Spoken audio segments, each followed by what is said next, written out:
Jennifer White from the Spurlock Museum. Call and response is a really interesting characteristic of blues dance. It has its origins in African American music.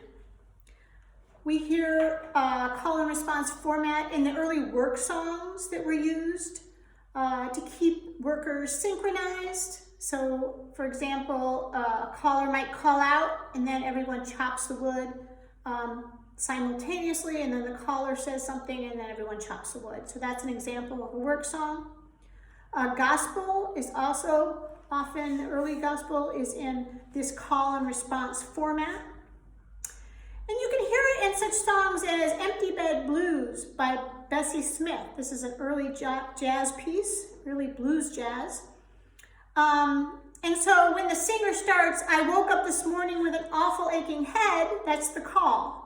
And then the trombone plays a melody, which is the response. And then Bessie Smith again repeats that phrase, and the trombone responds with a melody again.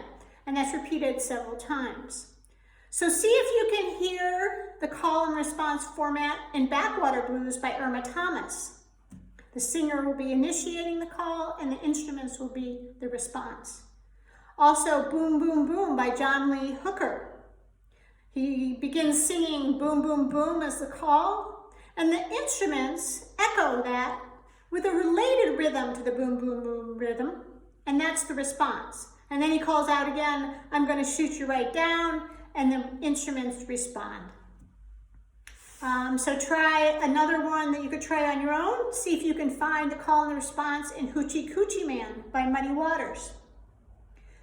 Always listen first, and when you recognize that there is a call and response in the music, then you can then use it in your dancing. So to kind of explore that idea, play one of these songs or another call and response song, and try dancing to the call and then freezing for the response. Don't move, just hold your pose, and then when the call comes back, dance again.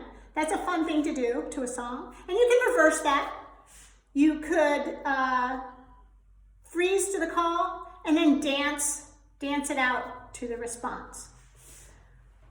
You can also try this where you dance to the call and then you just do a very vanilla, low-key kind of dancing to the response. So there's a marked difference between when you're actually dancing to the call and then you're doing something very low-key and different in what it looks like to an outsider for the response. So that you're recognizing and you're appreciating these differences between the call and the response in the music, and you're showing that in your dance. Another fun thing to do is to do this dance with a partner, either over Zoom or if you have someone you can dance with in the same room.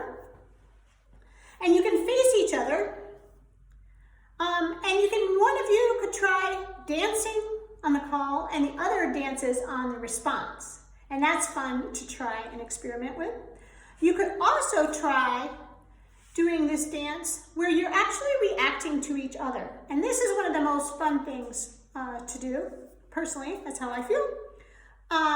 So one dancer might start with the call. They do the dance something to the call, and their partner can then dance in response to that. So let's say I do the call and I do a lowdown, which we talked about in an earlier video. And my partner looks at me and watches me while I do the call. And when the response comes, the partner then does the same thing. They could copy me. They could do something similar, maybe do it in opposite of me. They could do it lower. They could do a lower lowdown. They could add some arm rhythms in addition to what I was doing. They're just doing something in response to what I did. And then when it comes back to me for the next call, I'm going to do something on top of that. So I might do it bigger. I might do it this slightly different. I might add my own style or another rhythm on top of that, layer on top of that. So you can go back and forth. It's like a conversation, and it can be a really fun way to dance. So enjoy that. Call and response. It's a really fun format to use in your dance, and you'll hear it in a lot of blues songs. Not all of them, but a lot. So explore that, have fun. Thank you.